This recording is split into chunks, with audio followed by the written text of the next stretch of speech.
आदाब, इस्तकबाल है। आप देख रहे हैं कश्मीर न्यूज। मैं हूं आपके साथ अबू हुरैरा। बीजेपी सदर रविंदर रैना ने कहा कि पीएजीडी झगड़ा मुताल्लिका पार्टियों का मसला है, लेकिन वो इन लीडरों को बीजेपी में शामिल होने की दावत जरूर देंगे जो इस झगड़े की वजह से अलग हो रहे हैं। मशरक़ी अनंतनाग के न्योपुरा में पार्टी कारकुनों की रैली से खिताब करते हुए रैना ने वज़ीर-ए-आज़म की हालिया रैली को यादगार बनाने के लिए जम्मू कश्मीर के लोगों का शुक्रिया अदा किया। नमाजियों की मुबैना पिटाई के दहली के वायरल वीडियो पर रद्द-ए-अमल जाहिर करते हुए रैना ने कहा कि मुलव्विस पुलिस एहलकार मुअत्तल है और मोदी के दौरे हुकूमत में कोई भी कानून से बालातर नहीं है।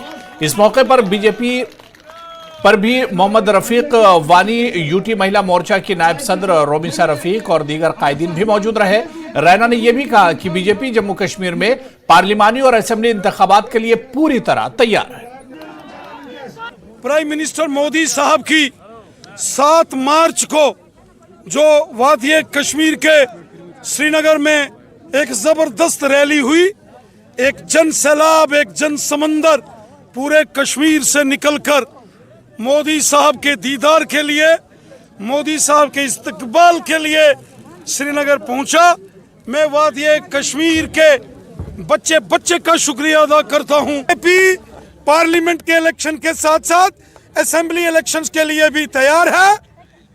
फैसला इलेक्शन कमीशन ने करना है, बीजेपी तैयार है। जनाब उमर अब्दुल्ला साहब ने पीडीपी को लेकर या महबूबा मुफ्ती साहिबा या उनकी जमात के बारे में जो बोला, या महबूबा मुफ्ती साहिबा ने जो पलटवार किया है, वो उन दोनों जमातों का आपसी मामला है। इस पर मुझे कोई तनकीद नहीं करनी है, इस पर मुझे कोई। नेशनल कॉन्फ्रेंस के सदर डॉक्टर फारूक अब्दुल्ला ने महबूबा मुफ्ती और पीडीपी से अलहदगी पर बड़ा बयान देते हुए कहा कि एनसी ने 2019 के आम इंतखाबात में कुल 3 सीटें जीती थी, लेकिन अब महबूबा मुफ्ती इंडिया अलायंस के साथ हैं, अपने पैरों पर खड़ी हैं। महबूबा मुफ्ती इससे परेशान क्यों हैं? जब महबूबा के बयान के बारे में पूछा गया तो फारूक अब्दुल्ला ने कहा कि मेरे भी अपने मसाइल हैं और मुझे इन्हें हल करना है। उन्होंने कहा कि महबूबा मुफ्ती से जाकर पूछें कि उन्होंने क्या किया है।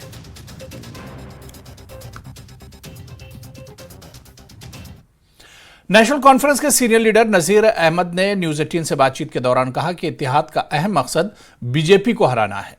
पीडीपी, कांग्रेस और सीपीआई इंडिया इत्तेहाद का हिस्सा है।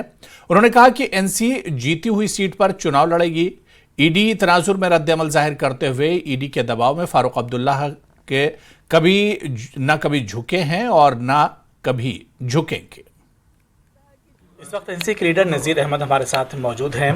पीडीपी और एनसी में जो तनाज़ुर चल रहा है, जिस तरीके से बयानबाजी चल रही है, उसको लेकर के क्या एनसी अभी सोच सकती है, उसके बारे में बात करेंगे। नज़ीर अहमद हमारे साथ मौजूद हैं। जी सर, ये बताइए कि पीडीपी का कहना ये है कि जिस तरीके से आप लोग कह रहे हैं कि अनंतनाग में जो है पिछले लोकसभा में तीसरे दर्जे की पार्टी थी पीडीपी, तो क्या पीडीपी का ये सवाल है, पीडीपी की तरफ से कहा जा रहा है कि अगर कोई पार्टी हारती है, अगर तीसरे दर्जे की होती है, तो क्या उसे टिकट नहीं दिया जाना चाहिए? उससे भी तो मौका मिलना चाहिए, क्योंकि कभी फारूक अब्दुल्ला और उमर अब्दुल्ला ने भी तो हारे थे, उसके बाद ही उन्होंने जीत हासिल की। देखिए, जहाँ तक सवाल है कि आपने जो सवाल किया कि पीडीपी कह रही है कि जो हारा वो क्या इलेक्शन नहीं लड़ेगा, हर एक आदमी का इलेक्शन लड़ने का हक है। लेकिन जहाँ तक कोलिशन का धर्मा है, पूरे मुल्क के अंदर इंडिया अलायंस ने ये फैसला ले लिया कि जिसकी जो सीट पिछले इलेक्शन में थी 2019 में, वो 2024 में उस पर इलेक्शन लड़ेगा और उन सीटों के लिए बातचीत होगी, उन सीटों के लिए जहां पर बीजेपी नहीं जीती। क्योंकि मेन मकसद जो है कोलिशन का, इंडिया कोलिशन का, ये है कि बीजेपी को कैसे हराया जाए। इसलिए नहीं हराया जाए कि उनसे कोई जाती दुश्मनी, उनकी पॉलिसीज़ की वजह से, क्योंकि लोग बहुत तंग आ चुके हैं, गुर्बत और इफलास में हैं लोग, बेरोज़गारी बढ़ गई है। आप देख रहे हैं कमोडिटीज़ का जो है, एसेंशियल कमोडिटीज़ की उनके रेट्स कहाँ पहुँच गए, इन्फ्लेशन इतना बढ़ गया है। तो इस सिलसिले में जब इंडिया अलायंस बनाई गई थी, तो इसलिए नहीं बनाई गई थी कि हम सीटों का बंटवारा करें, इसलिए बनाई गई थी कि हम बीजेपी को कैसे 2024 में डिफीट दे देंगे। और उसके लिए ये फैसला लिया गया इंडिया अलायंस ने ये फैसला ले लिया था कि जहां पर जिस सीट पे पिछले इलेक्शन में जो पार्टी बरसर इक़्तिदार आई थी वो उस सीट को जीता था, उस पर उसी को दोबारा उसका कैंडिडेचर होगा। और इस लिहाज से हमने 3 सीटें जो है नेशनल कॉन्फ्रेंस ने यहाँ से जीती थी, अनंतनाग और सेंट्रल कश्मीर और नॉर्थ कश्मीर से, तो ये तीनों सीटों पर हक जो है वो नेशनल कॉन्फ्रेंस का बनता था। और आप अब खुद सोचिए, जिसने पिछला इलेक्शन जीता, अगर हम उसको सीट नहीं देके जो तीसरे नंबर पे पार्टी आई है उसको सीट देंगे, क्या ये मुमकिन है वो सीट निकाल सकेंगे और बीजेपी को वहां से डिफीट कर सकेंगे? पीडीपी का ये भी कहना है कि कहीं ना कहीं ईडी का दबाव है उमर अब्दुल्ला और फारूक अब्दुल्ला पर, वो इस तरीके से इंडिया इत्तेहाद जो है वो उसको चोट पहुंच रही है, या फिर अगर बात कर ली जाए गुपकार अलायंस की तो उसको चोट पहुंच रही है। देखिए, मैंने जो ये बयान तो सुना नहीं है, अगर ऐसा बयान आप लोगों के जरिए आप कह रहे हो कि उन्होंने दे दिया है तो सबसे ज़्यादा उसमें शक ही नहीं, फारूक अब्दुल्ला साहब पे जो है दबाव डाला गया और उस दबाव के आगे वो झुके नहीं, उनकी प्रॉपर्टी को जब्त किया गया और खाम के केस में उनको फंसाने की कोशिश की गई। वो तब दबाव में नहीं आए, उन्होंने पगाड़ बनाया तब जब पूरी कौम जो है डर के मारे सहम चुकी थी। उस वक्त उन्होंने इन तमाम पार्टियों को बुलाकर एक कोलिशन खड़ी की ताकि हम उसके लिए अपनी इज़्ज़त के लिए, अपने नफ्स से इज़्ज़त के लिए लड़ सके। इसके अलावा अगर वो बात है तो महबूबा मुफ्ती जी रोज़ चलाती है कि मुझ पर दबाव डाला जा रहा है, तो उसका मतलब है वो भी इसीलिए बयान देती है कि उन पर दबाव डाला जा रहा है दिल्ली से। फारूक अब्दुल्ला न किसी दबाव में आए हैं न दबाव में आएंगे, क्योंकि उन्होंने इस कौम को हमेशा सरनिगो किया है और इस कौम के लिए लड़े और आइंदा भी लड़ते रहेंगे। एक सवाल और भी है कि पीडीपी की तरफ से ये भी कहा जा रहा है कि कहीं ना कहीं जो अलायंस था उसमें समझदारी से काम लेना चाहिए था, जो कि एनसी की तरफ से जिस तरीके से बयानबाजी हुई उसमें कहीं ना कहीं ऐसा लगता है कि समझदारी से काम नहीं लिया गया, गठबंधन को बचाने की कोशिश नहीं हुई। नहीं, गठबंधन तो क्यों नहीं बचा? गठबंधन अभी है। कौन कह रहा है कि हमने पीडीपी को गठबंधन से बाहर कर रहे हैं? नेशनल कॉन्फ्रेंस कह रहे हैं इसको निकालो तो हम इंडिया अलायंस में हैं। हम कह रहे हैं पीडीपी भी इंडिया अलायंस का हिस्सा है, कांग्रेस भी इंडियन अलायंस, सीपीआई भी इंडिया अलायंस का हिस्सा है। लेकिन जो पीडीपी कह रही कि सरेआम ये बात नहीं करनी चाहिए थी। एक सवाल किया गया मीडिया की तरफ से उमर अब्दुल्ला साहब को कि आप क्या करने जा रहे हैं, आप तीनों सीटों पर लड़ेंगे? उन्होंने कहा कि कोalition का धर्मा जो है, कोalition का जो ये रखा गया है कि जिस सीट पे जिसने इलेक्शन लड़ा है और जीता है उस सीट पे वही उन्हीं का कैंडिडेट होगा। इसके अलावा तो उमर अब्दुल्ला साहब ने कोई बात नहीं कही है ना कि पीडीपी जो है आउट है, पीडीपी के साथ हमारा कोई वास्ता नहीं है। पीडीपी इस वक्त भी इंडिया को अलायंस का एक हिस्सा है और जब तक वो चाहेंगे इसका हिस्सा रह सकते हैं। ये थे नज़ीर अहमद, जिनका साफ तौर से कहना था कि जो जीत का जो पैरामीटर है वो यही है कि जो सीट जीती गई है उसी पार्टी को जो है वो एक बार फिर से मौका मिलना चाहिए ताकि जो मेन मकसद है इंडिया अलायंस का वो पूरा हो सके। कैमरामैन आफाक के साथ मैं काजी इरफान, न्यूज़ 18 के लिए। जम्मू कश्मीर पीपुल्स कॉन्फ्रेंस के नायब सदर नज़ीर अहमद लावे ने कहा है कि पीएजीडी का ढोल फट गया है और हकीकत लोगों के सामने आ गई है। उन्होंने कहा कि इन जमातों ने धोखाधड़ी और जालसाजी से काम लिया और महज सीटों के लिए यह अलायंस खत्म किया गया। सब सारे जम्मू कश्मीर के लोगों ने देखा ये जो ढोल फट गया, इससे लोगों को पता चला कि ये एक जमात थी, एक जो कुछ मिली हुई उस तंजीमों की थी जम्मू कश्मीर के, कश्मीर बेसिस पार्टी थी। अब तो ये ख़त्म हो गई और लोग देख रहे हैं, लोग पूरी तरह इसको वार चढ़वार कर रहे थे। लोग आने वाले कल में देखेंगे कि अल्टरनेटिव क्या होगा, वो इसी के साथ वो बात करेंगे। क्योंकि लोगों को पता चला, सारे मुल्क के लोगों को पता चला कि जब हमारे लीडर मोहतरम लोन साहब ने इसको पीएजीडी से अलहदी इख्तियार की, अब लोगों को पता चला कि उस वक्त ये हमारे खिलाफ बोल रहे थे, हमारे लीडर के खिलाफ बोल रहे थे, लेकिन आज लोगों को पता चला कि ये जालसूसों की जमाती थी, इन पर कोई भरोसा नहीं। और आने वाले कल में मुझे लगता है कि लोग इन पार्टियों पर कोई भरोसा नहीं करेंगे। ये प्रैक्टिकल है, ये प्रैक्टिकल जो आपने देखा, इनका जो इनके जो कोलफेल में जो तजाद है, जो कल एक बात कर रहे थे आज दूसरी बात कर रहे हैं और कश्मीरी को बेवकूफ़ बनाने की कोशिश कर रहे हैं पिछले चार साल से। और आज देखो कल जो बड़े बड़े लीडर हैं वो टीवी पर जो प्रेस कॉन्फ्रेंस देते, रो के प्रेस कॉन्फ्रेंस देते हैं, और बड़े जो लीडर हैं क्योंकि कुछ पार्टियां तो यहाँ बुनियादी तौर थे, कुछ उनके खिलाफ बनी थी। जो पार्टियां नेशनल कॉन्फ्रेंस के खिलाफ बनी थी, नेशनल कॉन्फ्रेंस को खत्म करने के लिए थी। आज भी कल वो हमने देखा कि प्रेस कॉन्फ्रेंस में वो रो रहे थे, चिल्ला रहे थे हमारे साथ क्या हुआ, क्योंकि इनकी जमीन खिसक गई है, इन पर बिल्कुल ग्राउंड हो रहा है। ये इसलिए पीएचडी बना था कि ताकि हम कश्मीर से 3 सीटें जीत सकते हैं। मुझे नहीं लगता है कि ये 3 सीटें जैसी तीनों के 3 कश्मीर से भी हारेंगे आने वाले का। उधर पीडीएफ चेयरमैन हकीम मोहम्मद यासीन ने पीएजीडी इत्तेहाद खत्म होने पर रद्दअमल जाहिर किया। उन्होंने कहा कि एक मरतबा फिर से लोगों को इक़्तिदार हासिल करने के लिए धोखा दिया गया। हकीम यासीन ने कहा कि पीएजीडी कश्मीरी अवाम के लिए एक उम्मीद थी और पीएजीडी को लेकर ये सियासी जमातें लोगों के पास पहुंच रही थी, मगर जिस तरह अब पीएजीडी के हालत हुई है, यह साफ जाहिर कर रहा है कि इनको कुर्सी की लालच है, न कि अवाम की फिक्र। चरार शरीफ इंतखाबी हल्के के खरीगुंड इलाके में अवाम से खिताब के दौरान हकीम यासीन ने लोगों से कहा कि आने वाले इंतखाबात में पीडीएफ का साथ दे। हकीम यासीन का कहना है कि इंतखाबात को लेकर आने वाले दिनों में पार्टी का फैसला अवाम के सामने आएगा। वहीं पीएम के दौरे पर हकीम ने कहा कि दौरे से काफी उम्मीदें थी, मगर कुछ भी नहीं हुआ। पीएम जिस तरह इलेक्शन को लेकर दूसरी रियासतों का दौरा कर रहे हैं, वैसा ही दौरा कश्मीर का भी था। मुझे बताइए, क्या पीडीएफ पहली मर्तबा पार्लियामेंट्री इंतखाबात में उतरना चाहती है या कुछ और मंसूबा है?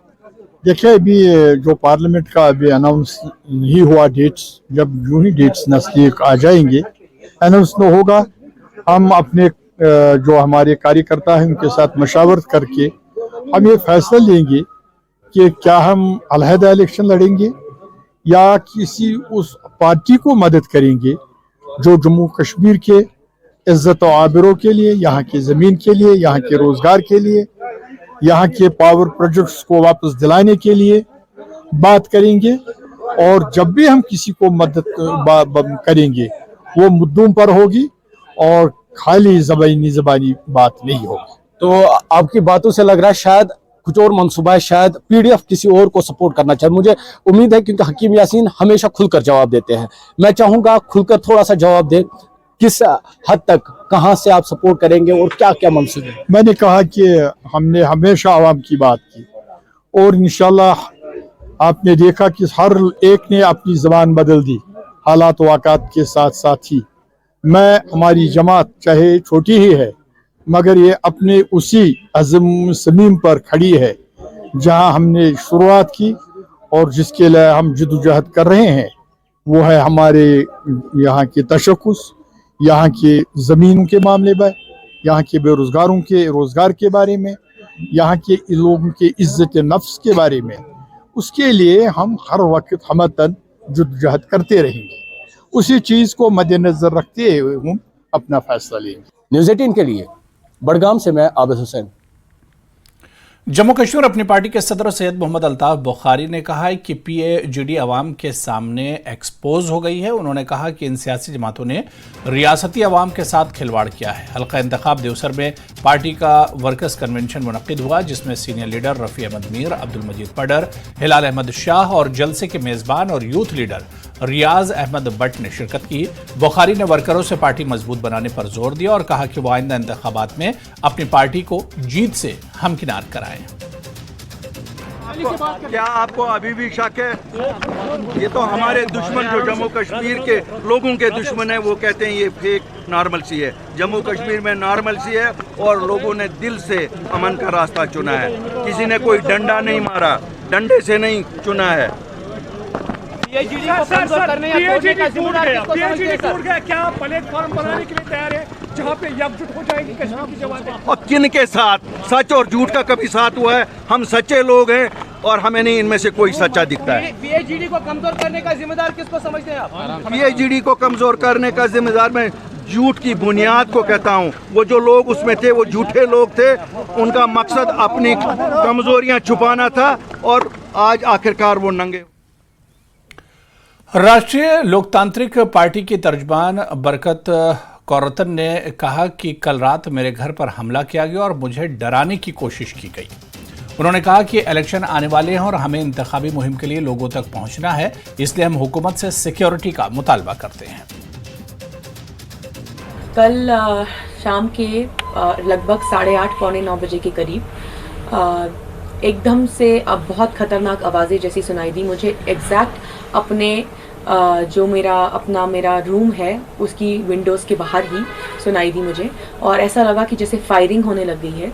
और कम से कम 9-10 बार ऐसे वाक़या पेश आया, 9-10 बार ऐसे कुछ आवाज़ आई कि जैसे 9-10 गोलियां चली हों। और मेरी मदर भी बहुत डर चुकी थी, वो ऑलरेडी एक हार्ट पेशेंट है, और मैं भी बहुत घबरा गई। एंड मेरी मदर सडनली सेड मी कि बरकत ऐसे नीचे हो जाओ, गोली लग जाएगी, क्योंकि वो इतने ऐसा कोई मतलब आई डोंट नो वो क्या क्रैकर था, वो कोई ID वाला बॉम्ब था या वो क्या चीज़ थी, वो मुझे भी समझ नहीं आ रहा। ऑफकोर्स जो वो टीम है, एप्रोप्रिएट टीम है इसके लिए, वो बताएंगी कि एक्चुअली में था क्या। वो पुलिस जो हमारा सदर थाना पड़ता है महजूर नगर का, उन्होंने बरामद किया वक्त पे आकर, और उन्होंने भी बहुत मौके पे आके हमारी हेल्प की, तो उसके लिए मैं उनका धन्यवाद करती हूँ। आपको पता है कि इलेक्शंस आ रहे हैं तो उसकी क्या गारंटी है। हमें रैलीज निकालनी है, हमें डोर टू डोर जाना है, हमें इतने काम करने हैं, एंड ये चीज़ तो बिना सोशल हुए हो नहीं सकती। इसका मतलब क्या है कि हम डर के हमारे घर पे बैठ जाएं। बाकी मैं इतना कहना चाहूँगी, मैं गुरु नानक की बेटी हूँ, जागो राके साइयाँ मार सके ना कोई। मैं अब एडमिनिस्ट्रेशन से हाथ जोड़ करके गुजारिश करता हूँ कि वो इस चीज़ को देखे, इस चीज़ को इन्वेस्टिगेट करे, ये क्या था।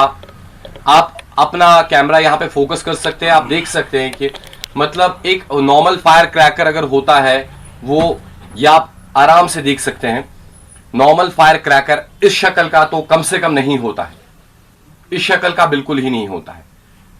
ये एक वार्निंग थी या क्या था हमें नहीं पता। जस्ट हम अपनी एडमिनिस्ट्रेशन से हाथ जोड़ करके गुजारिश करते हैं कि हमारी बहन की सेफ्टी का देखा जाए, हमारे इम्तियाज जी का देखा जाए, हमारे जितने भी पार्टी मेंबर्स हैं उनका देखा जाए, उनकी सिक्योरिटी का देखा जाए। और यहां पर रुकेंगे बहुत छोटे से ब्रेक के लिए। गोल्डी मीट एक सवार की मौत, पुलिस ने गाड़ी की जब्त, वाहन चालक फरार। रीवा में करंट की चपेट में आए 3 श्रमिक, करंट लगने से 1 श्रमिक की मौत, 2 झुलसे। कोरबा के ऑयल टैंक में लगी भीषण आग, SECL के सेंट्रल वर्कशॉप के पीछे है ऑयल टैंक, पुलिस और सेंट्रल वर्कशॉप के आला अधिकारी मौके पर पहुंचे। महासमुंद में 75 लाख का गांजा बरामद, पुलिस ने एक आरोपी को किया गिरफ्तार, ट्रक से हो रही थी गांजे की तस्करी। कोंडागांव में शिव के वाहन नंदी की चोरी, केशकाल में नंदी को ही उठा ले गए चोर, शिवरात्रि से पहले हुई चोरी। मध्य प्रदेश में खजुराहो से लोकसभा का चुनाव अभियान शुरू, सीएम डॉक्टर मोहन यादव के साथ बीजेपी प्रदेश अध्यक्ष ने की शुरुआत, मंत्रिकेश्वर महादेव की पूजा अर्चना के बाद प्रचार अभियान शुरू।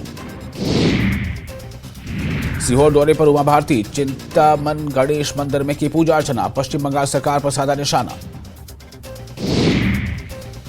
नक्सलियों की जायज मांग पूरी करेगी सरकार, सीएम विष्णुदेव साय ने दंतेवाड़ा में किया ऐलान, महिला कमांडो दंतेश्वरी फाइटर से किया संवाद। हरदा पटाखा ब्लास्ट पीड़ितों की भूख हड़ताल स्थगित, 16 मार्च तक दिया समय, मुआवजा नहीं मिलने पर पीड़ितों का फिर होगा आंदोलन। बालोद में श्रद्धालुओं पर मधुमक्खियों का हमला, पूजा के दौरान किया हमला। महाशिवरात्रि के मौके पर अखिल भारत हिंदू सभा महासभा ने ताजमहल के सामने किया जलाभिषेक, हिंदू महासभा कार्यकर्ताओं ने कहा ये ताजमहल नहीं शिव जी का मंदिर तेजो महालय है। बरेली के भोटा पुलिस ने रेप के 2 आरोपियों को किया गिरफ्तार, नाबालिग से रेप का है आरोप। ग्रेटर नोएडा में 15,000 का इनामी बदमाश गिरफ्तार, गैंगस्टर एक्ट में फरार आरोपी मनोज नागर हथियार के साथ गिरफ्तार। लखीमपुर खीरी के धर्मापुर गांव में लगी भीषण आग, आग लगने से गांव में मची अफरा तफरी, भीषण आग में कई झोपड़ी जलकर राख। महिला दिवस पर केंद्र सरकार ने फ्री किए सभी स्मारक, आगरा में हजारों पर्यटकों ने फ्री में आगरा किला, सिकंदरा, फतेहपुर सीकरी का किया दीवार, देसी और विदेशी पर्यटकों ने के बिना टिकट लिए स्मारकों का दीदार किया। जालौन में पुलिस की गाड़ी हादसे का शिकार, गाड़ी में सवार थानाध्यक्ष समेत 4 पुलिस वाले घायल, सभी को रेफर किया गया। मिर्जापुर के विंध्याचल में दर्शन करने आए दर्शनार्थियों का पूरा परिवार बाल बाल बचा, पहाड़ी से नीचे उतरते समय अचानक कार का ब्रेक हुआ लॉक, कार बेकाबू होकर खाई में गिरी, बाल बाल बचा पूरा परिवार। शाहजहांपुर में कोयले से थी कि भारत दुनिया के सबसे ऊंचे स्टैच्यू को बनाने का दम रखता है। मुझे आकर्षण पैदा करके अटकना नहीं था, मुझे वहां से प्रेरणा पैदा करनी थी। ये गुजरात के सबसे अविकसित क्षेत्रों में से एक था, इसलिए ये निर्णय लिया गया कि इस प्रोजेक्ट को विकास, वृद्धि और समृद्धि के प्रतीक के रूप में खड़ा किया जाना चाहिए और इस बात का प्रतीक बना रहेगा कि भारत की अखंडता सिर्फ कहने या सुनने की बात नहीं बल्कि एक सच्चाई है।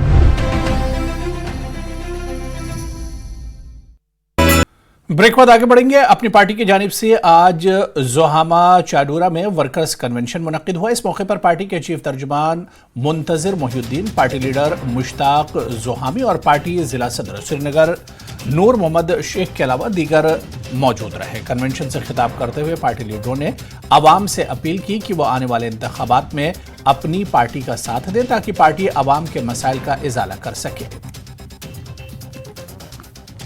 ये जम्मू एंड कश्मीर अपनी पार्टी का मिशन है कि दूसरी रियासतों की तरह, दूसरी यूटीज की तरह हम यहाँ तरक्की करें, हमारे जवान भी आज़ादी से घूमें, जेलों में हजारों लोग पड़े हुए हैं उनको रिहाई हासिल हो। ये सिर्फ एक ही पार्टी कर सकती है जिसके पास सच का प्रोग्राम होगा और अपनी पार्टी के पास सच का बिल्कुल मिशन है। इन पार्टियों ने PAGD के नाम पे लोगों को एक ऐसा सस्पेंस बनाया कि हम इनकलाब लाएंगे, 370 को भी वापस लाएंगे, 35A को भी वापस लाएंगे। हमें सिरे से पता था इनके इतने कारनामे हैं जो छुपाने के लिए इनको मरकजी सरकार और दूसरी जो एजेंसियां लगी हैं उनकी बातें माननी है। इनके खिलाफ इतने केसेस बने हैं करप्शन के और दूसरे चार्जेस में कि ये उन आकाओं के खिलाफ नहीं जा सकते हैं। देखिए, ये हमारी पार्टी का मंशूर है, नई पार्टी थी हमारी, तो हम लोगों में जा रहे हैं, घर घर जा रहे हैं। लोगों का मंशूर है, लोगों के साथ जुल्म हुआ है। जो भी हमारी चार शरीफ कॉन्स्टिट्यूंसी है, यहाँ सब लोगों के साथ, जो गरीब आवाम है उनके साथ जुल्म हुआ है, तो हम उन्हीं के पास जा रहे हैं, उनको देख रहे हैं क्या प्रॉब्लम है, वो हम थोड़ा सॉल्व करने की कोशिश कर रहे हैं और सॉल्व भी कर रहे हैं, इसीलिए हम घर घर जा रहे हैं। देखिए, आपको पता है चार शरीफ कॉन्स्टिट्यूंसी यहाँ पे एक्स MLA 2 थे, जो फाइनेंस मिनिस्टर भी था और कैबिनेट मिनिस्टर भी था दूसरा, तो हम कोशिश कर रहे हैं, इंशाल्लाह हम अच्छी कामयाबी लेंगे चार शरीफ कॉन्स्टिट्यूंसी से। हल्का इंतखाब गुलमर्ग के हर्द अबोरा में जम्मू कश्मीर अपनी पार्टी का जलसा मुनक्किद हुआ। गुलाम हसन मीर ने जलसे से खिताब करते हुए कहा कि उनकी पार्टी ने दफा 370 की मनसूखी के बाद जम्मू कश्मीर के अवाम की ज़मीनों और नौकरियों का तहफ़्फ़ुज़ किया। मीर ने नेशनल कॉन्फ्रेंस और गुपकार अलायंस की तनकीद करते हुए कहा कि ये जमातें पहले ही गलत जहनीत पर थीं और सिर्फ इक़्तिदार के लिए कारस्तानी कर रहे थे और आज ये साफ जाहिर हुआ कि इनकी नीयत क्या है। दीगर लीडरान ने भी खिताब किया और जोर दिया कि अपनी पार्टी को आने वाले इंतखाबात में कामयाब बनाएं। कन्वेंशन में अपनी पार्टी के सीनियर नायब सदर गुलाम हसन मीर और दीगर लीडरान ने भी बड़ी तादाद में शिरकत की। मेरी रिटायरमेंट हुई, 40 साल में लोगों की खिदमत करता रहा पुलिस डिपार्टमेंट में। फिर मैं देखता रहा, मॉनिटर करता रहा कि कौन सी पार्टी है, क्योंकि मुझे ऑफर्स आ रहे थे। फिर मैंने सिर्फ और सिर्फ विजन देखा अपनी पार्टी का। अपनी पार्टी जो है ये आम लोगों की पार्टी है, ये हमारे यूथ्स की पार्टी है और इनमें विजन है। ये देखना चाहते हैं कि किस तरह जम्मू कश्मीर तरक्की करे। हमारे पास बेरोज़गारी का मसला है, टूरिज़म डिपार्टमेंट का मसला, बहुत सारे मसाइल जब मैंने मॉनिटर किए तो तब मुझे लगा कि अगर मुझे लोगों की खिदमत करनी है, ह्यूमनिटी की खिदमत करनी है, तो मुझे सिर्फ और सिर्फ अपनी पार्टी ज्वाइन करनी चाहिए। यहाँ के नौजवानों का, यहाँ के लीडर्स का, यहाँ के बुजुर्गों का जो वालाना सपोर्ट या अपनी पार्टी को दिखा रहे हैं, इससे साफ जाहिर होता है कि अपनी पार्टी ने अपनी आवाज़ लोगों तक पहुंचाई है और लोग उस आवाज़ के साथ हैं। जब अलायंस गलत चीज़ पे हो, पहले से ही जो गुपकार अलायंस बनी थी उसका कोई न मकसद था, ये इक़्तिदार के लिए एक बन गया था एक जमावड़ा। जब इक़्तिदार इसके ज़रिए नहीं मिला, अलहदा ढूंढ रहे हैं, तो जाहिर सी बात है ये कह रहा था। इसमें लोगों का क्या था? लोगों के लिए कुछ नहीं था, बल्कि एक बनावट ऐसी बनाई थी कि लोगों को लगे कि we are fighting for you which they. DPAP के चेयरमैन गुलाम नबी आज़ाद ने कहा कि डेमोक्रेटिक सीट का कोई मुतबादिल नहीं है और इन्हें उम्मीद है कि पार्लिमानी इंतखाबात के फ़ौरन बाद असेंबली इंतखाबात कराए जाएंगे। अनंतनाग के चित्रगुल इलाके में एक रैली से खिताब करते हुए आज़ाद ने कहा कि रियासत का दर्जा जल्द बहाल किया जाएगा क्योंकि उन्होंने पार्लियामेंट में इसके लिए जद्दोजहद की थी। उन्होंने कहा कि ECI के आइंदा दौरे की कोई नई बात नहीं है और यह दौरा इंतखाबात से कबल ECI का मामूल का अमल है। जलसे से गुलजार वानी, सलमान निज़ामी, अल्ताफ हुसैन और दीगर रहनुमाओं ने खिताब किया। आज़ाद ने लोगों से बैलेट के जरिए तब्दीली लाने की अपील की। आज़ाद ने यह भी कहा कि यह अंदाजा लगाना मुश्किल है कि PAGD में नजर आने वाले वाकये की वजह से किसको फायदा होगा। मिलेगा बिल्कुल स्टेट हुड। हाँ, स्टेट हुड मिलाने के लिए भी मैंने ही पार्लियामेंट में दीवारें हिलाई है, किसी दूसरी पार्टी में नहीं। दूसरी पार्टियों ने तो 370 पर भी नहीं बोला। यहाँ अभी मुद्दा बना रहे, लेकिन जहाँ मुद्दे को खत्म किया जा रहा वहाँ किसी की तकरीर नहीं। दिखाइए मुझे, रिकॉर्ड दिखाइए, तकरीर दिखाइए। तो सर ECI विजिट कर रहा है, तो ऐसे में क्या तवक्का करेंगे आप? और आप चाहते हैं कि असेंबली इलेक्शंस भी होने चाहिए? इलेक्शन कमीशन का ये काम है, हर स्टेट में जाते हैं। अभी बंगाल थे, अभी और कई स्टेट थे, अभी यहाँ आए। तो ये कोई नई चीज नहीं है कि इलेक्शन कमीशन यहाँ आ रहा है। Election commission Aahista Aahista election से 2-3 महीने पहले से शुरू करती है। स्टेटों में जाना, वहाँ की प्रिपेयर्डनेस देखना, सिक्योरिटी फोर्सेस की प्रिपेयर्डनेस है, इलेक्शन की प्रिपेयर्डनेस है। यहाँ जो EVM मशीन्स हैं वो पहुँच गई, कितनी ज़रूरत है, ये तमाम चीज़ें, ये रूटीन चीज़। 7 साल से उम्मीद लगाए बैठे हैं कि असेंबली इलेक्शन हो, तो अब उम्मीद है कि पार्लियामेंट की फौरी 1-8 महीने के बाद इलेक्शन होने चाहिए। अब ये मेरे ख्याल में अब ज़्यादा इंतज़ार जम्मू कश्मीर की अवाम नहीं कर सकती। अवामी नेशनल कॉन्फ्रेंस के सीनियर नायब सदर मुजफ्फर शाह ने पार्टी हेडक्वार्टर श्रीनगर में प्रेस कॉन्फ्रेंस से खिताब किया। यह प्रेस कॉन्फ्रेंस PAGD में दराड़ को लेकर मुनक्किद की गई थी। इस मौके पर मुजफ्फर शाह ने PAGD के एग्जीक्यूटिव मेंबर की हैसियत से कहा कि इसका क़याम बड़े मकासद के लिए किया गया था। उन्होंने इत्तेहाद की सभी जमातों से अपील की कि अपने तर्जुमानों पर लगाम लगाएं, क्योंकि इत्तेहादी जमातों के दरमियान रसाकशी वहीं से शुरू हुई है। उन्होंने कहा कि हमें इस बात को यकीनी बनाना चाहिए कि जम्मू कश्मीर लद्दाख लोकसभा हल्के की तमाम 6 सीटों पर इत्तेहाद कामयाबी हासिल करे। PAGD एक बहुत ही वसी कॉज के लिए बनी है और इलेक्शंस उसमें एक छोटी सी एक चीज है, कोई बड़ी बात नहीं है। और किसी को भी खा वो कितना बड़ा हो कितना छोटा हो, उसको अपने कॉज को बुलाना नहीं चाहिए। बाकी रहा पार्टीज का सवाल, पार्टी क्या बोलती है, वर्कर्स क्या बोलते हैं, हमें यह भी देखना है कि आज मामला कश्मीर की बका का है, हमारी वहदत का है, हमारे आइंदा नस्लों का है, हमारी जमीनों का है, हमारी नौकरियों का है, हता कि हमारी पूरी हिस्टोरिक जो पर्सपेक्टिव है जम्मू कश्मीर की, उसका मामला है। ये कोई छोटा मामला नहीं है जो हमारे साथ 5 अगस्त 2019 को गुजरा है और उसके बाद जो 11 दिसंबर 2023 को ऑनरेबल सुप्रीम कोर्ट का जो एक फैसला आया है, जिसके खिलाफ हम वहां पे 370 को लेकर एक पिटिशन, रिव्यू पिटिशन लेकर भी खड़े हैं। वो मामला बाज़ाब्ता तौर जिंदा है। हम उस मामले को किसी तौर डाइल्यूट नहीं कर सकते हैं। और हमने बार बार ये कहा है और सब सियासी जमातों से मुतबाना गुजारिश की है कि हमारे जो आइंदा के इलेक्शंस होंगे उसमें जब तक आप यूनिटी नहीं दिखाएंगे तब तक आप जवाब नहीं दे सकते हैं। जम्मू कश्मीर के लोग जवाब देना चाह रहे हैं। अपनी पार्टी की जानिब से आरिपुल तराल में पार्टी वर्कर कन्वेंशन मुनक्किद हुआ। कन्वेंशन में सूबाई सदर मोहम्मद अशरफ मीर, सीनियर लीडर मंसूर अहमद गनाई और जिला सदर पुलवामा गुलाम मोहम्मद मीर के अलावा लोगों की एक बड़ी तादाद ने शिरकत की। कन्वेंशन के दौरान लीडरान ने लोगों पर जोर दिया कि वो आने वाले इंतखाबात में बढ़ चढ़ कर हिस्सा लें और अपनी पार्टी के उम्मीदवारों को कामयाब बनाएं।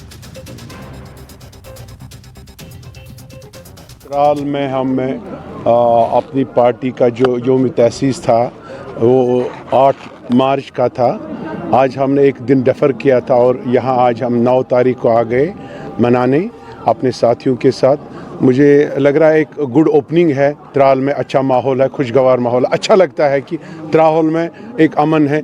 किस तरीके से यहाँ हम आए तो बहुत अच्छा लगा, खुशगवार माहौल है। मुझे लगता है कि इस बार तराल के लोग कुछ जमहूरियत में अच्छी तरह से हिस्सा ले लेंगे और जमहूरियत का एक चेंज बनेंगे। आरिपल से अपनी पार्टी का ही MLA तराल में बनेगा। मैंने पहले ही कहा आज भी कहता हूं, आने वाले समय ही फैसला करेगा।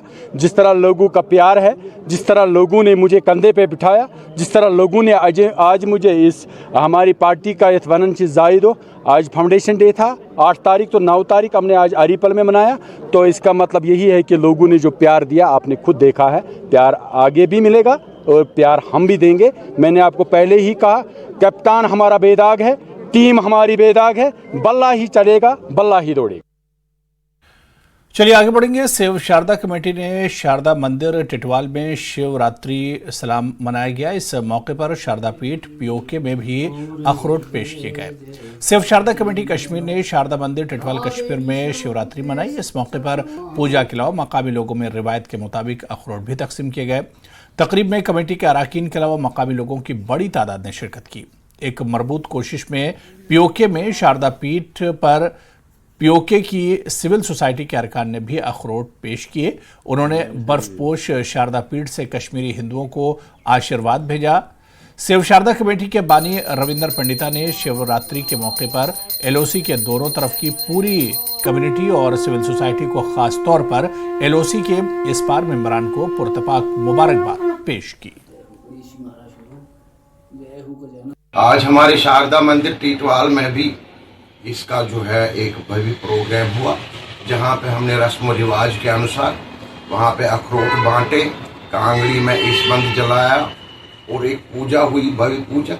बड़ा अच्छा ये हुआ, इस पार उस पार दोनों साइड में शारदा मंदिर पे शारदा पीठ जो हमारी 1948 से बंद है, कम से कम वहाँ के मकामी मुसलमान लोग ये अगर पूजा पाठ का ये रिचुअल्स का जो है फर्ज निभाते हैं, हम उनका बहुत बहुत धन्यवाद करते हैं। हम चाहते हैं कि दोनों साइड से सिविल सोसाइटी उजागर हो और ऐसे काम करें। बहुत जम्मू श्रीनगर कौमी शाहराह पर आज शाम 10 बजे से इतवार 12 बजे तक ट्रैफिक मुअत्तल रहेगा। महकमा ट्रैफिक पुलिस की तरफ से जारी करदा एडवाइजरी के मुताबिक हफ्ते की शाम 10 बजे के बाद नाशरी और बानिहाल टनल के दरमियान स्ट्रेटेजिक हाईवे पर किसी भी गाड़ी को सफर करने की इजाजत नहीं होगी। इस सिलसिले में डिस्ट्रिक्ट मजिस्ट्रेट रामबन की दफ्तर से एक महकमा हुक्मनामा भी जारी किया गया है। महकमा ट्रैफिक ने आज शाम 10 बजे से कल यानी 10 मार्च दिन के 12 बजे तक श्रीनगर जम्मू कौमी शाहराह पर ट्रैफिक की आमदोरफ्त पर मुकम्मल पाबंदी आयद की है। तकरीबन 10 दिनों से ज़्यादा तकरीबन 2 हफ्ते से हाईवे 1 पे चल रहा है, जिसमें कम्यूटर्स को भी काफ़ी परेशानी आ रही है। चूँकि कई जगहों पर ऐसा मसला बन गया था कि जो स्लाइड गिरे हुए थे वो गीले थे, उनको उठा पाना मुमकिन नहीं था। अब national highway authority of India ने एक प्रॉपर हार्टेज लिया है जो 12 घंटे का है, जिसमें आज रात 9 तारीख को 10 बजे से लेकर कल 10 रविवार को सुबह 12 बजे तक हाईवे बंद रहेगा। उसी के चलते आपकी मुसाफिर रिक्वेस्ट है कि जैसे कि इसमें जो रिपेयर है मल्टीपल जगह पर हो रही है, तो क्या पता वो एक जगह ट्रेन पे अगर संगलदान में उतलें और आगे दरवाजे में काम चल रहा है वो नहीं पहुंच पाएंगे। तो हमने इवन जो एक इसमें जो व्हाट्सएप मैसेज हैं रेलवे ऑफिसर्स को भी ट्रांसमिट किए हैं, ताकि वो टूर ऑपरेटर्स को, टैक्सी ऑपरेटर्स को इस मैसेज को ज़्यादा से ज़्यादा फैलाया जाए कि आज आप रात को हाईवे पर सफर। और खबरों का सिलसिला जारी रहेगा, लेकिन यहां पर रुकेंगे। कुचला युवक की मौके पर ही मौत, गुस्साए परिजनों ने 3 घंटों तक लगाया जाम। बुलंदशहर के खुर्जा में तेज रफ्तार कार खड़े ट्रक में घुसी, हादसे में एक बच्चा समेत 4 लोगों की मौत, 3 लोगों के घायल होने की खबर। आगरा में सरकारी तालाब की जमीन पर दबंगों का कब्जा, जेसीबी मशीन से तालाब की जमीन पर मिट्टी डाल रहे दबंगों को प्रशासनिक अधिकारियों ने रोका। फिरोजाबाद के शुकाहाबाद में भूड़ा नहर पुल के पास मुठभेड़, पुलिस ने घेराबंदी कर 2 बदमाशों को पकड़ा, 2 भागने में रहे कामयाब। लखनऊ में मादक पदार्थों का इंटर स्टेट इनामी तस्कर गिरफ्तार, एसटीएफ ने 50,000 रुपए के इनामी रिंकू राठी को किया गिरफ्तार। वाराणसी में पुलिस ने चेकिंग के दौरान एक ट्रक से 2.5 क्विंटल अवैध गांजा बरामद किया, आरोपी ड्राइवर गिरफ्तार, पकड़े गए गांजे की कीमत करीब 1.25 करोड़ रुपए। फर्रुखाबाद पुलिस ने 3 तस्करों को 4.5 किलो अफीम के साथ गिरफ्तार किया, बरामद अफीम की कीमत करीब 1.5 करोड़ रुपए। दंतेवाड़ा में बाइक और जीप में भिड़ंत, हादसे में एक युवक की मौत। जगदलपुर में श्रद्धालुओं से भरा ऑटो पलटा, ऑटो पलटने से 3 की मौत, ऑटो में सवार 15 श्रद्धालु घायल। ग्वालियर में युवकों ने छात्र को जमकर पीटा, डांस करने को लेकर हुआ था विवाद, वीडियो के आधार पर जांच में जुटी पुलिस। दंतेवाड़ा में 2 माओवादियों गिरफ्तार, सर्चिंग के दौरान हुई गिरफ्तारी, दोनों आरोपियों को रिमांड पर भेजा गया। निवाड़ी में ट्रैक्टर की चपेट में आई महिला की मौत, जांच में जुटी पुलिस। सतना में मिक्सर मशीन गाड़ी ने बाइक सवार को मारी टक्कर, बाइक सवार की मौत, पुलिस ने गाड़ी की जब्त, वाहन चालक फरार। रीवा में करंट की चपेट में आए 3 श्रमिक, करंट लगने से 1 श्रमिक की मौत, 2 झुलसे। कोरबा के ऑयल टैंक में लगी भीषण आग, SECL के सेंट्रल वर्कशॉप के पीछे है ऑयल टैंक, पुलिस और सेंट्रल वर्कशॉप के आला अधिकारी मौके पर पहुंचे। महासमुंद में 75 लाख का गांजा बरामद, पुलिस ने 1 आरोपी को किया गिरफ्तार, ट्रक से हो रही थी गांजे की तस्करी। कोंडागांव में शिव के वाहन नंदी की चोरी, केशकाल में नंदी को ही उठा ले गए चोर, शिवरात्रि से पहले हुई चोरी। मध्य प्रदेश में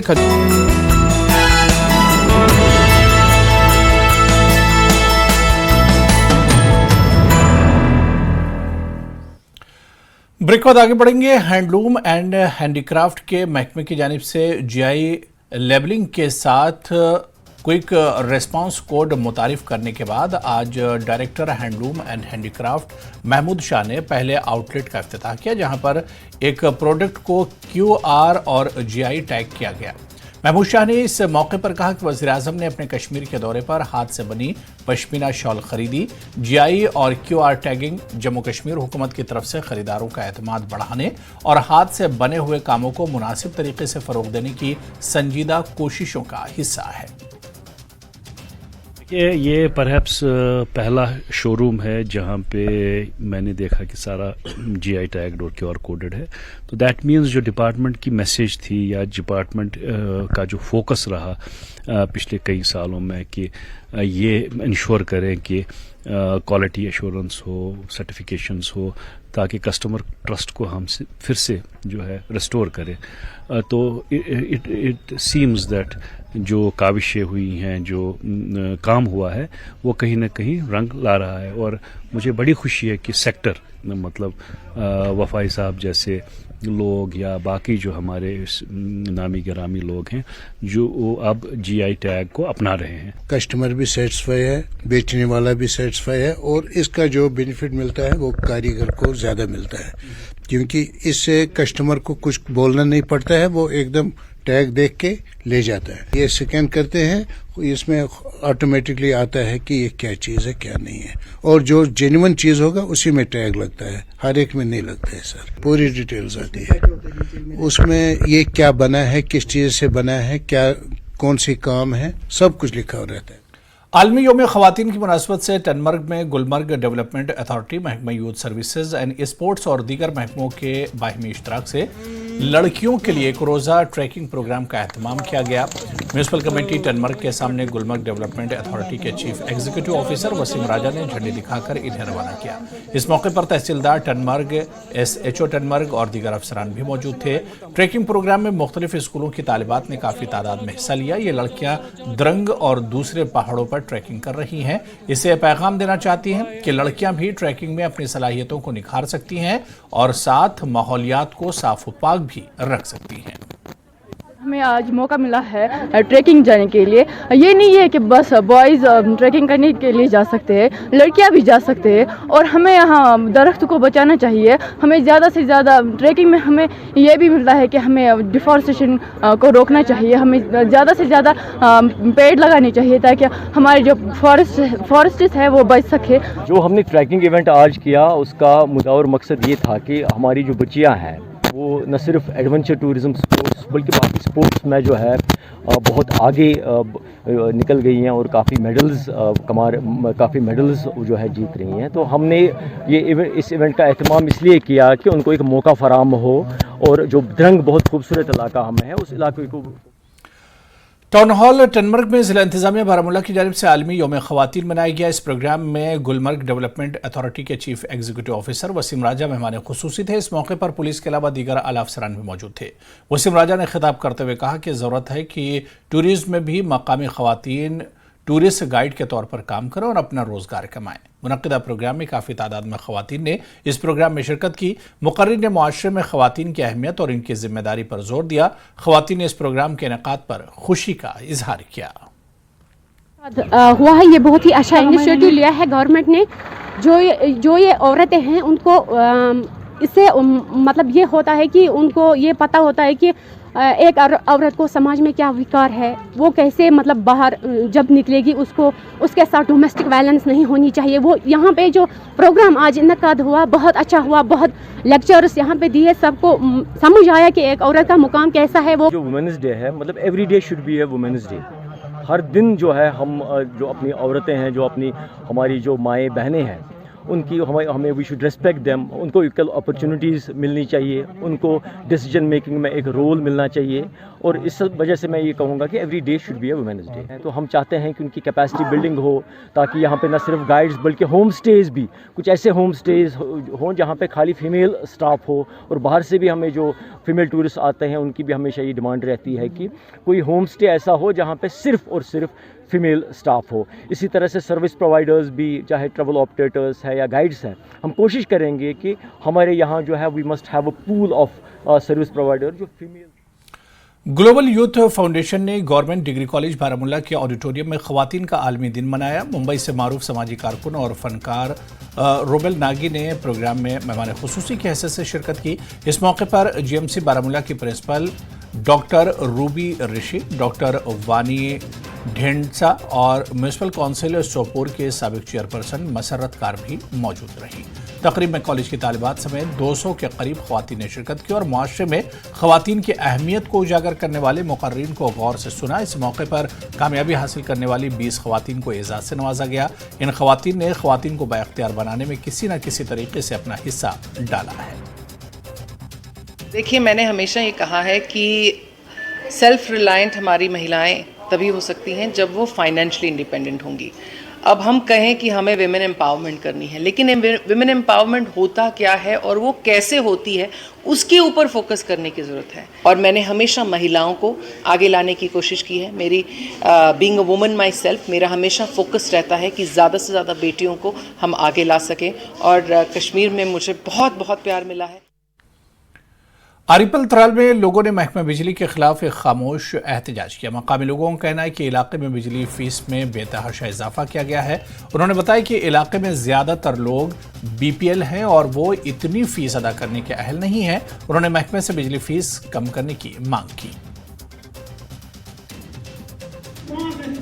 गुतरू बहिडार से बोल रहे हैं। बात यह है कि यहाँ कंडी इलाका, इसमें 4 महीने हो लोग अंदर बैठ के बैठे हैं, अभी भी यहाँ बर्फ़ मौजूद है। तो कोई मजदूरी मकसद नहीं, कुछ नहीं है। हमको 200 था और वो गुजर है या कश्मीरी है, जो कोई है कंडी इलाका का एक ही है, क्योंकि इसमें मजदूरी नहीं, इसमें कोई कारखाना नहीं, कोई मुलाजिम नहीं, कुछ नहीं। तो आज बिल आ गई 550 हो गई, कुछों को 1300 हो गई, लेकिन हम वो भरने के लिए तैयार नहीं, ना हमारे पास है।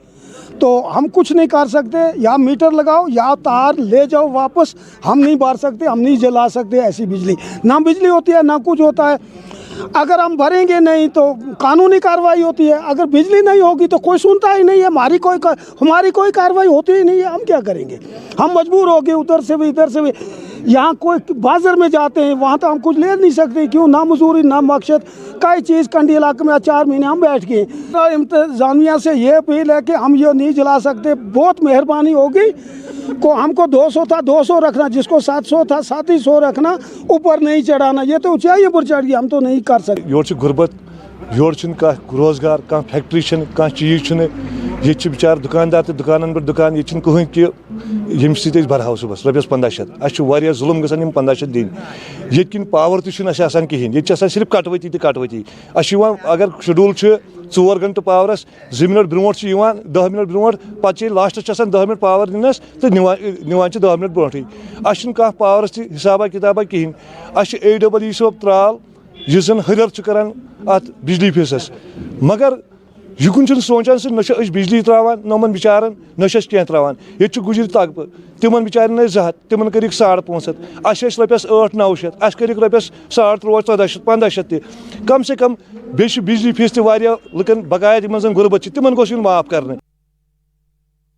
बांडीपुरा मेन मार्केट में सीआरपीएफ की एक गाड़ी की जद में आकर एक उम्र रसीदा शख्स हलाक हो गया। इतलात के मुताबिक बांडीपुरा के मार्केट में कोयल मकाम इलाके से ताल्लुक रखने वाले 65 साल हबीबुल्ला शेर गुजरी को सीआरपीएफ बुलेट प्रूफ गाड़ी ने टक्कर मारी, जिसकी वजह से हबीबुल्ला की मौके पर ही मौत हो गई। इस वारदात के बाद मौके पर लोगों की एक भारी भीड़ जमा हो गई और बाद में पुलिस मौके पर पहुंची और लाश को अपनी तहवील में ले लिया।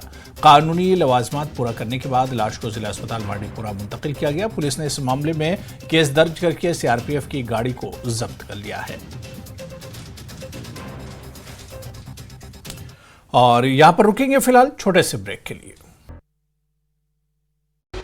चुनाव अभियान शुरू। सीएम डॉक्टर मोहन यादव के साथ बीजेपी प्रदेश अध्यक्ष की शुरुआत। मंत्रिकेश्वर महादेव की पूजा अर्चना के बाद प्रचार अभियान शुरू। सीहोर दौरे पर उमा भारती, चिंतामन गणेश मंदिर में की पूजा अर्चना। पश्चिम बंगाल सरकार पर साधा निशाना। नक्सलियों की जायज मांग पूरी करेगी सरकार। सीएम विष्णुदेव साय ने दंतेवाड़ा में किया ऐलान। महिला कमांडो दंतेश्वरी फाइटर से किया संवाद। हरदा पर डाका ब्लास्ट पीड़ितों की भूख हड़ताल स्थगित। 16 मार्च तक दिया समय। मुआवजा नहीं मिलने पर पीड़ितों का फिर होगा आंदोलन। बालोद में श्रद्धालुओं पर मधुमक्खियों का हमला। पूजा के दौरान किया हमला। महाशिवरात्रि के मौके पर अखिल भारत हिंदू सभा महासभा ने ताजमहल के सामने किया जलाभिषेक। हिंदू महासभा कार्यकर्ताओं ने कहा, ये ताजमहल नहीं, शिव जी का मंदिर तेजो महालय है। बरेली के भूता पुलिस ने रेप के 2 आरोपियों को किया गिरफ्तार। नाबालिग से रेप का है आरोप। ग्रेटर नोएडा में 15,000 का इनामी बदमाश गिरफ्तार। गैंगस्टर एक्ट में फरार आरोपी मनोज नागर हथियार के साथ गिरफ्तार। लखीमपुर खीरी के धर्मापुर गांव में लगी भीषण आग। आग लगने से गांव में मची अफरा तफरी। भीषण आग में कई झोपड़ी जलकर राख।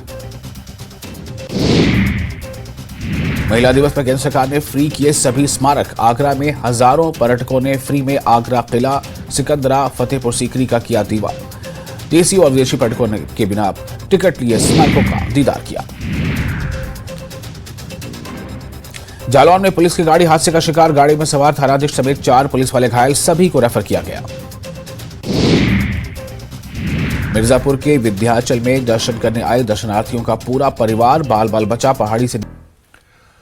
ब्रेक बाद आगे बढ़ेंगे। खबर कुपवाड़ा से है, जहां आवारा कुत्तों के हमलों में 30 से ज्यादा अफराद जख्मी हो गए। आवारा कुत्तों की वजह से पूरे कस्बे में दहशत मची हुई है। लोगों ने आवारा कुत्तों को ठिकाने लगाने का मुतालबा किया है। आवारा कुत्तों के हमले में 3 दर्जन लोग जख्मी हुए हैं, जिसकी वजह से कुपवाड़ा में राहगीरों को मुश्किलात का सामना करना पड़ रहा है। जख्मी अफराद को कुपवाड़ा सब डिस्ट्रिक्ट अस्पताल में दाखिल किया गया, जहां इनका इलाज किया जा रहा है। जी डॉक्टर साहब, न्यूज़ 18 में खैर मकदम। कितने लोगों का इलाज है, कितने लोग जख्मी हुए? जी actually today from early morning यहाँ पे जो डॉग बाइट पेशेंट्स है वो आना स्टार्ट हो गए, तो हम भी अलर्ट हो गए यहाँ पे। जो डॉक्टर साहिबान है वो जो पैरामेडिकल स्टाफ है यहाँ पे, और उनमें वैक्सीन दिया जाता है और वैक्सीन भी हमने रेडी रखा है यहाँ पे। तो हमने अभी तक जो ट्रीटमेंट किया डॉग बाइट्स का वो 27 अभी तक जो नंबर हमारे पास है।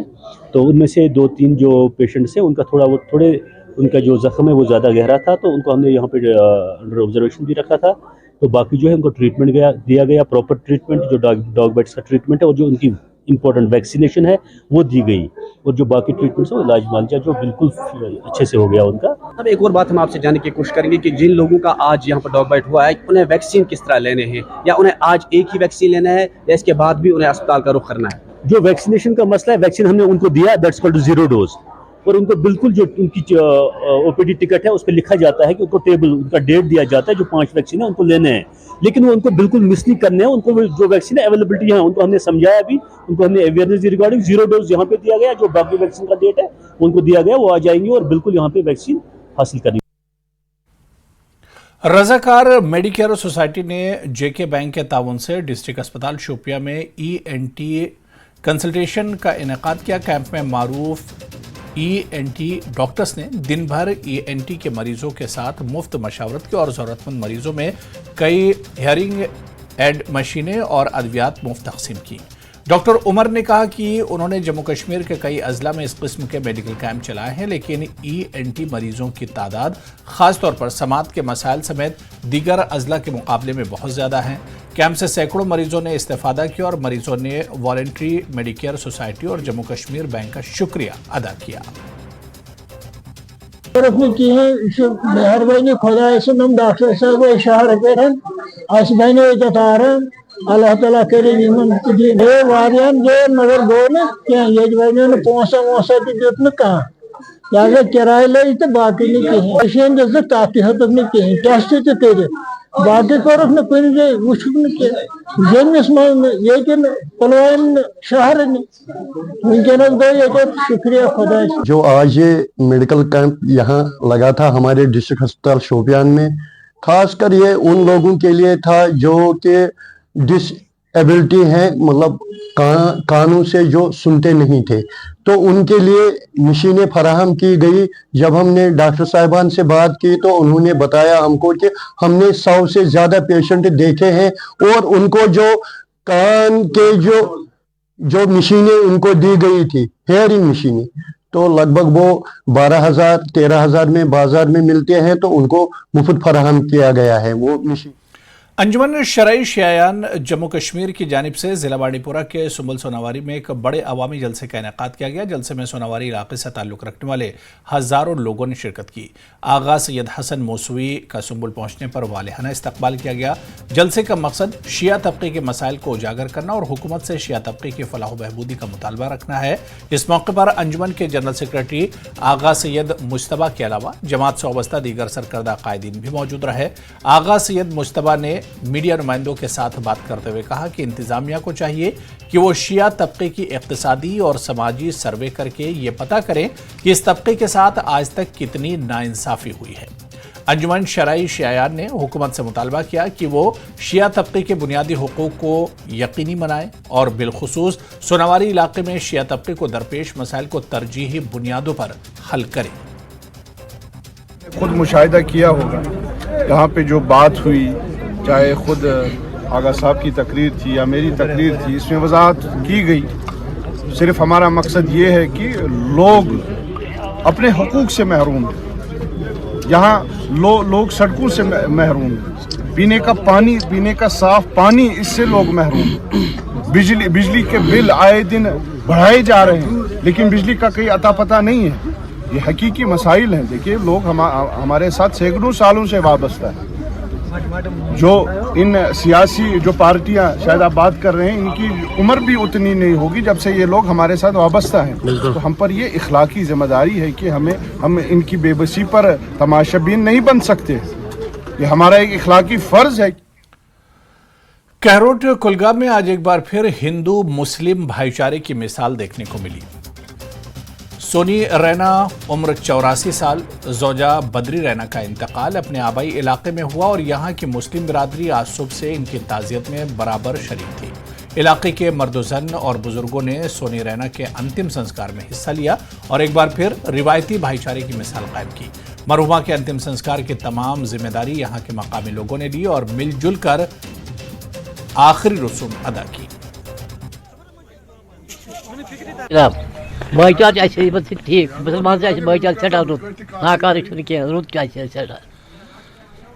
तो ये बताइए कि ये क्या तकलीफ थी इनको? कोई पहले तकलीफ थी, शुगर की बीमारी थी इसको, पहले उसका ट्रीटमेंट होता था इसका।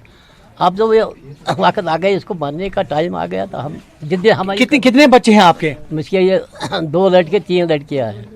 तो सारे लोग अभी हैं? 1-2 लड़की बात की, वो कोलगाम में थी, वो मर गई है, उसकी एक लड़की है। तो ये बताइए कि आपके यहाँ इर्द गिर्द जो हमने देखा एक जो भाईचारा बिल्कुल कहरावट कुलगाम में, तो ये क्या है? ये क्या पहले से ही था? पहले से ही था, आज नहीं, पहले से ही था। इसे कबल ये था, जब हमारे दादा या उनके नीचे जो भी थे उनके साथ भी इनको रखता था। नज़दीक ये चीज़ नहीं है ये कि मुसलमान है, ये हिंदू है, हमारे नज़दीक इंसान है।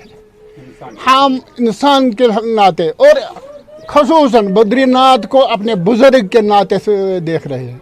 ये हमारे बुज़ुर्ग हैं, हमारे बाबा हैं, हमारे साथ तमाम लोग, बच्चे, नौजवान, बूढ़े, औरतें, इसको बुजुर्ग मानते हैं, उसको बाबा मानते हैं। उसकी जो घरवाली थी उसको हम अपनी वालिदा का दर्जा देते हैं। यह हमारी वालिदा थी, हम उसे ऐसे ही पेश आते हैं।